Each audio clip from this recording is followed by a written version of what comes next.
Welcome to the Maxwell Leadership Executive Podcast, where our goal is to help you increase your reputation as a leader, increase your ability to influence others, and increase your ability to fully engage your team to deliver remarkable results. Hi, I'm Perry Holly, a Maxwell Leadership Facilitator and Coach. And I'm Chris Cody, Executive Vice President with Maxwell Leadership. Welcome and thank you for joining.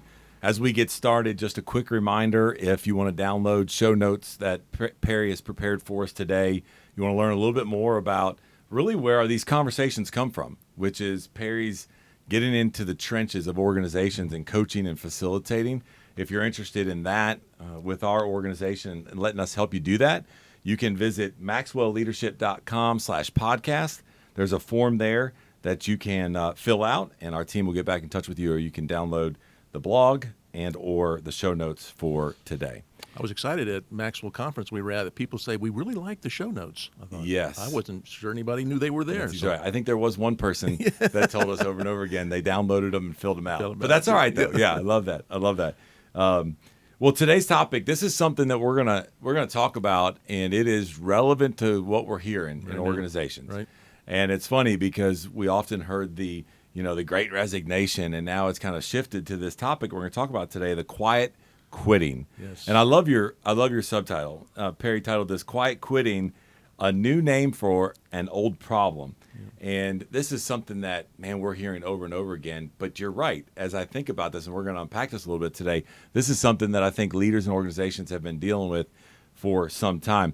In preparation for today, one of our team members actually had sent an article over to us, and it was a Forbes article, and I was looking at it. What caught me in that article as we dive in here today is that they were talking about within a 1 week time, just in July recently, that there were over 8 million looks, views, downloads, whatever TikTok is, right, around this quiet quitting. 1 week, 8 million views on TikTok about this. So it is an issue that everybody is aware of, hearing, and talking about. And it's a label that was applied to, like I said, an old problem. But it's what's scaring me about it is that someone can maybe had not considered this as an option, this 8 million views, and it's just growing exponentially, to say, I could do that. Why am I working so hard? Yeah. And it's actually a thing now that you're bringing awareness to people that maybe I should adopt this quiet quitting.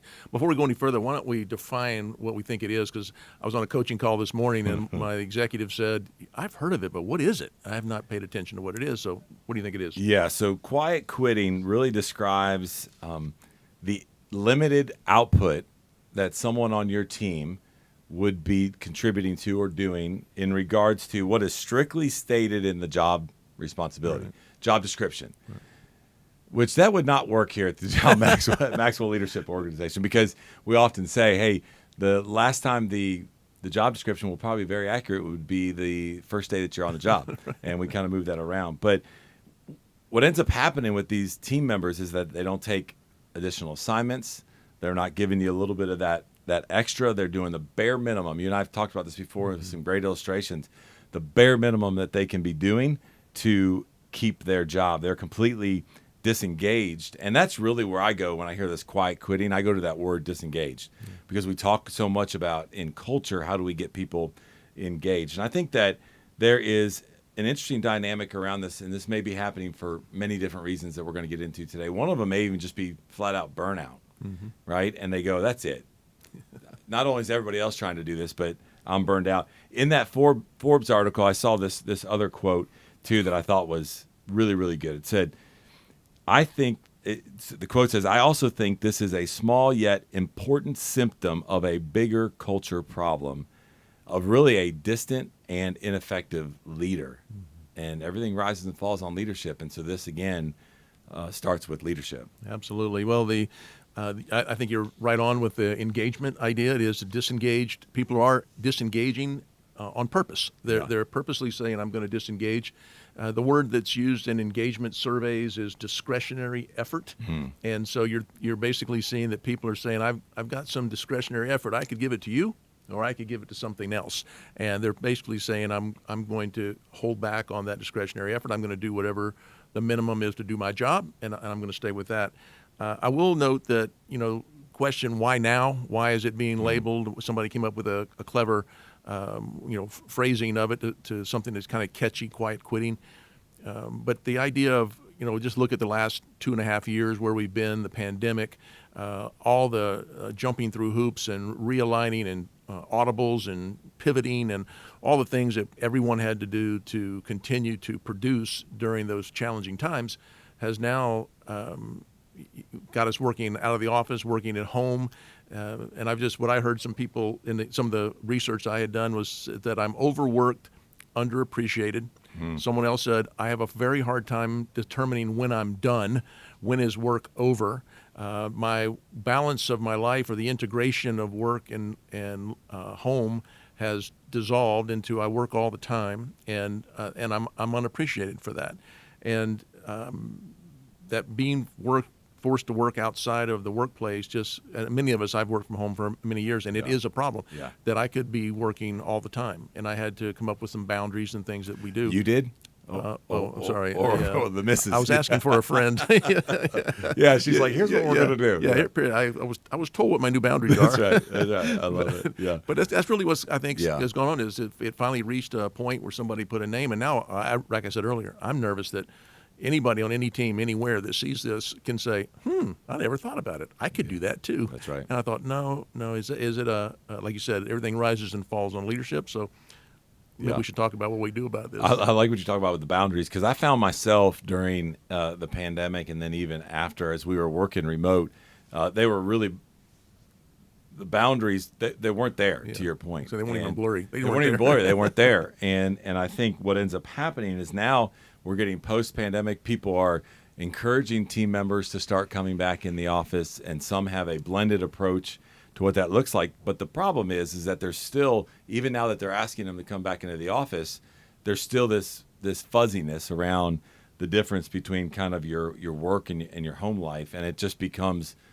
one thing all the time. And with that, I also think some organizations, and for a lot of us, even saw increased productivity from our team members or ourselves, but that was really driven by the more time that was being spent on certain projects or certain things, which increased the productivity.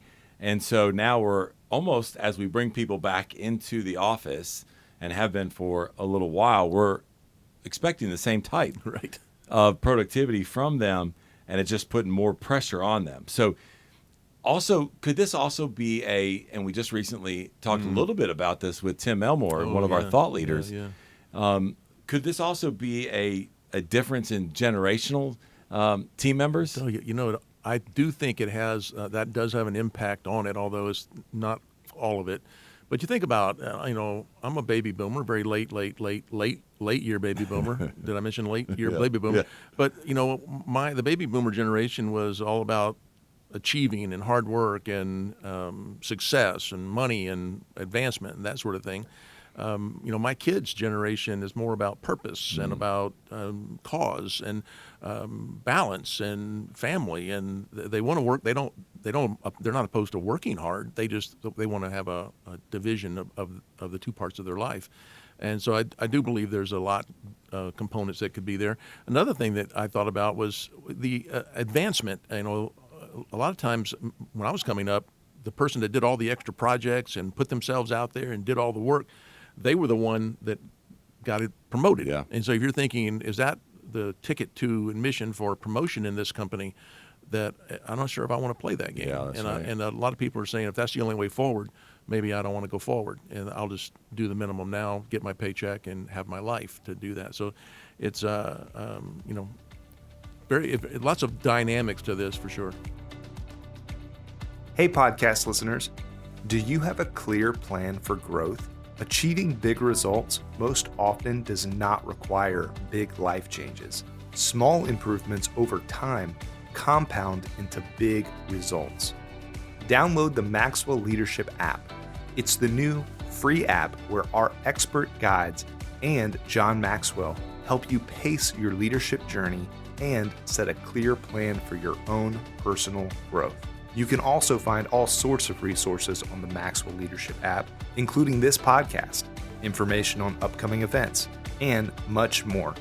Just search Maxwell Leadership in your app store and download the app today. Yeah, I think to your point, it is a multifaceted, dynamic problem that leaders are dealing with. And so when you think about these quiet quitters, or those that are quiet quitting, maybe even on your team, is this really a problem with the team member dealing with all of those things we just talked about, or is this really around leadership ability or the leadership capability? And so I think I'd love to hear your thoughts on this. We talk a lot on this podcast about leaders leading people, about leading teams from a corporate standpoint. This could be both on both sides of the coin here. What are your thoughts on that? Well, I put looking through research, and I have a friend that does Jack Zinger and Joe Folkman, worked with years ago. They do a lot of research, and they looked at 360-degree assessments of leaders, and through that they were able to determine that even the best leaders, those that were considered high-quality leaders, also had some quiet quitters on the team, but it was more on the employee that, for all the reasons an employee may have a bad attitude or not be in the right role, or Same as if they were disengaged right, back in the something going on in their life, something to disengage. But the worst leaders, I think that they had the best leaders only had a 3 to 5% quiet quitter rate, but the worst leaders had quite a number, 40, 50% could be quiet quitting. And, so it really comes down to it's a leadership issue. Yeah. And I think we talk about a lot of things here. I wanted to present today kind of looking through what are some of these components that we could, what do we do about this if you're a leader and you want to make sure that even if your people are hearing about it and think, hey, I could do that, they won't want to because of you. Well, so let's start at the top. When we talk about leadership competencies, the number one topic that we always get questions about from our clients, our partners, people that we just consult with and help is around communication. Matter of fact, I just came off the road a couple of days where we were with an organization, and this comment came up where they said, it doesn't matter the industry, the tenure of the leader, the culture. We all have problems with communication. And I'm like, yeah, you're right. Like every single. Yeah. So I think it's the same thing here, right? With when we're going down this road and we notice that we have people that are disengaged or are quiet quitting, we got to make sure that as leaders we're having open communication with every single person on the team. I think you got to be very clear, and you got to make sure that you're in alignment and an agreement with that team member around a couple of things. So their role and their responsibility. What are the expectations? We talk often about the fact that the difference between expectations and reality is disappointment, and that disappointment comes on the shoulders of the team member, but also the leader, if you're not very clear there. And so what are those expectations? And then also have a conversation with what's working and what's not. We're talking about this right now as our team here, right. And then you and I think you got to begin to have those communication, and you got to step out. You got to lead them, and you got to say, hey, you got to initiate it. Let's have a communication about this. I'm feeling this. Like, I'm not saying you're quiet quitting. That may not be your intent, but let's talk about these things and make sure we're in alignment. Well, I really like that. What's working, what's not. It's such a simple thing to ask, but to really listen. And I've used it as a start, stop, continue. What should I start doing that would help you be more engaged? What should I stop doing that's making you less effective? What should we keep doing? It lets people know that you're listening. You care about that. I think number 2 for me was, can you really get to know the people on your team? Do you really know them? And it's knowing their strengths and weaknesses, knowing what they value, what matters to them most. Another great one I found that drives engagement. What are your career plans?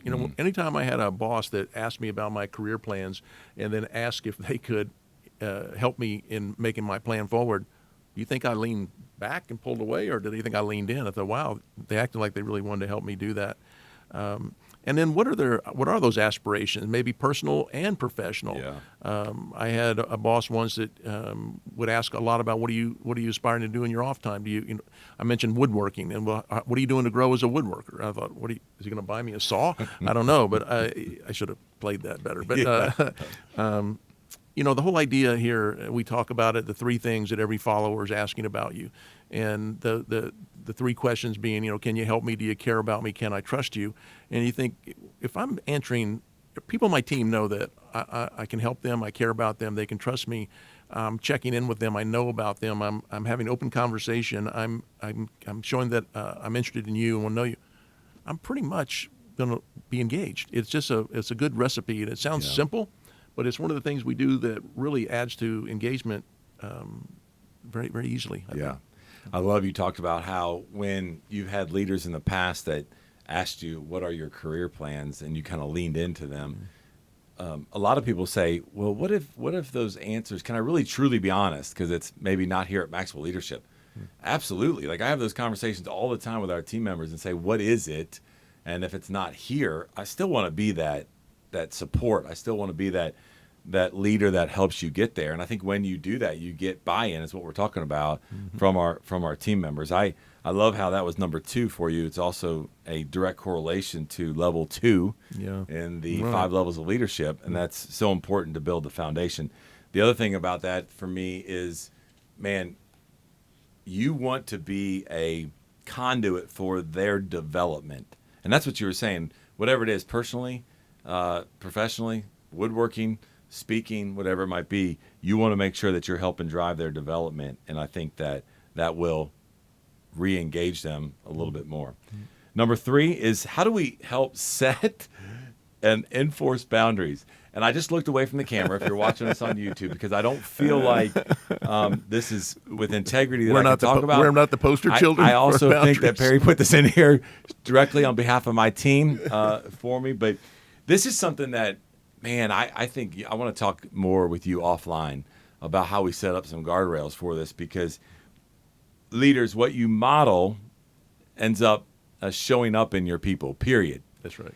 And with us traveling, with us working on weekends, with us being in different stages of life, we have different schedules. But how do we have this work time and kind of home time? What are the priorities that we want from our people so that they can focus on that, and then not necessarily expand outside of that to keep adding value or delivering to the team? And I think if I would do a better job, just speaking of me, modeling this, would my team follow? I was having a conversation with one of our other executive facilitators this week, and he's like, there's not a time. And he's like, I'm not telling you this is good. He's like, but there is not a time where I don't email or text or call a couple individuals on your team and they don't respond right back. And he goes, that's a problem. And I was like, I know. So I had that conversation, and then now you brought this content to us, and so I'm thoroughly feeling convicted. Well, I want people to think about a boundary as the fence around your yard. A fence tells you what's in play, what's yours, and what's outside that fence is not yours. And doesn't mean you can't help outside your fence, but you take care of what's inside your fence first.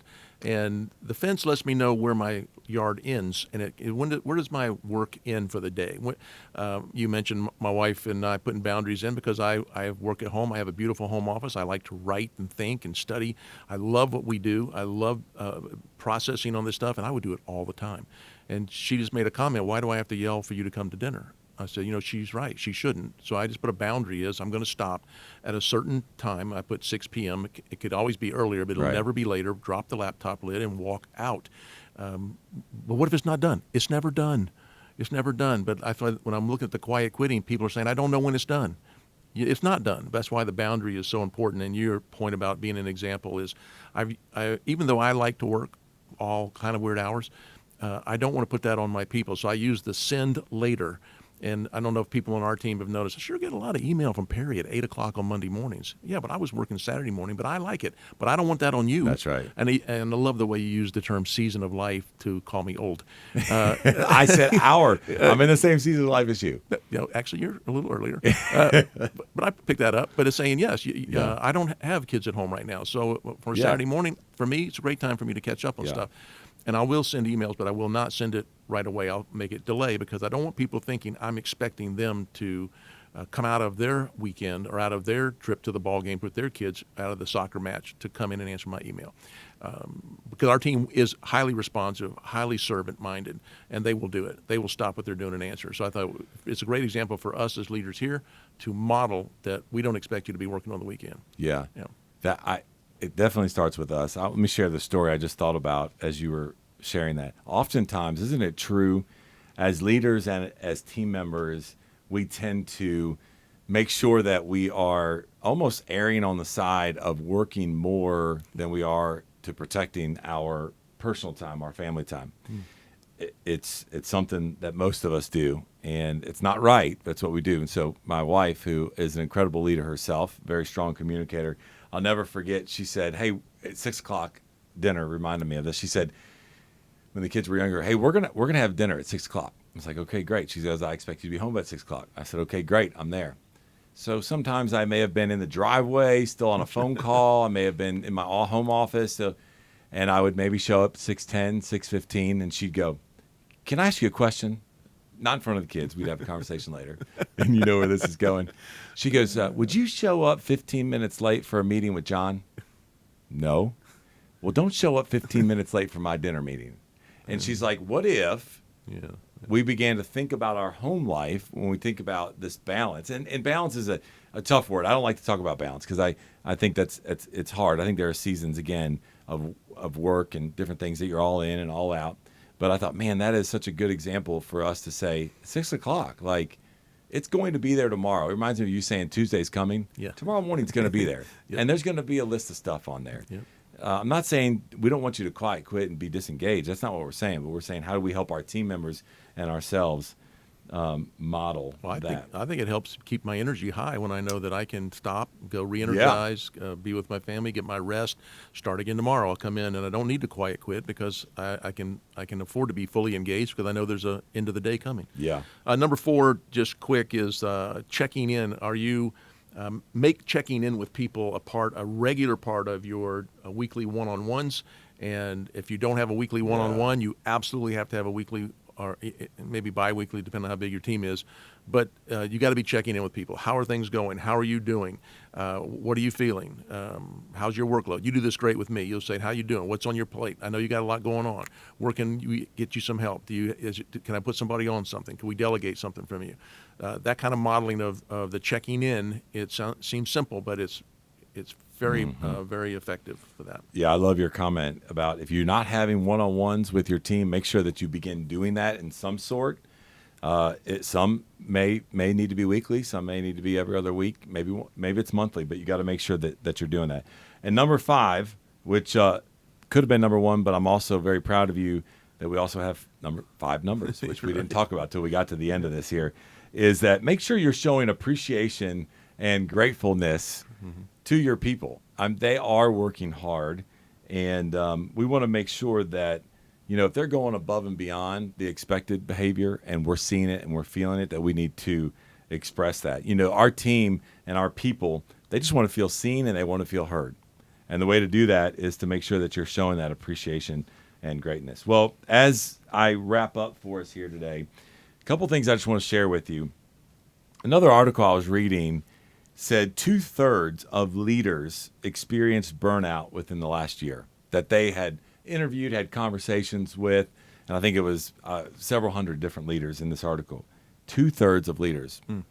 I would say you and I probably have experienced it as well. So we're 100% here at this table, and I don't know where you're at, but I'm sure you've experienced some of that as well. Maybe you're not, as you're listening to this, maybe you're not a leader, maybe you're just part of a team, and you have felt it as well. And so that's where it comes back to these 5 points that Perry brought to us today, for you to really just jot them down and go through them and make sure that you're working through that so that you get on the other side of that burnout. And then I have 3 things as we close that just may help kind of activate this for you, okay? So you need to initiate a conversation with your leader. No matter your level of leadership, whatever it is, you got to initiate a conversation to where you can do these 3 things. Number 1, assess your present status and current state and have a conversation about that. It's what you talked about, what we kind of do periodically. Number 2, ask for help. That's a weak statement for leaders or people. And I can't do that, right? I can't ask for help, but I don't want you to see that as weak. Now, I say this again, not doing a very good job of this, because we joke around at times where we'll come out of meetings and be like, Chris, why are all the to-dos coming out of the meeting on you instead of asking the team for help? And then finally, it goes back to this asking help. Build a habit of thinking about things that are on your plate, not everything, but thinking about things that are on your plate, to where instead of focusing on just the to-do, begin focusing on the who may be able to help you with that, to be able to kind of share the load so that you don't get burned out and doesn't lead to you quiet quitting. And then leaders, if you will model this, your people will follow. That's good. Great. Thank you, Chris. And just a reminder, if you want to leave us a comment or a question, if you want to learn more about our offerings, or you want to download that learner guide, you may do all that at maxwellleadership.com/podcast. We love hearing from you. We're very grateful you'd spend this time with us. That's all today from the Maxwell Leadership Executive Podcast.